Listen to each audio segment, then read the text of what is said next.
এটা হচ্ছে মা কঙ্কালীতলার মন্দির। এখানে সতীর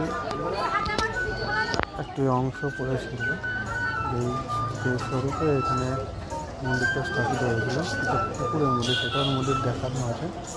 তো অবশ্যই আপনারা ভালো করে দেখুন এবং প্রণাম জানিয়ে ভালোবাসা দিন, যাতে এরকম ভালো ভালো ভিডিও আপনাদেরকে তুলে ধরতে পারে। আমি এটুকু বলবো, বাকি আপনারা দেখুন ভিডিও, আমি সব কিছু তোলা রয়েছে। Bác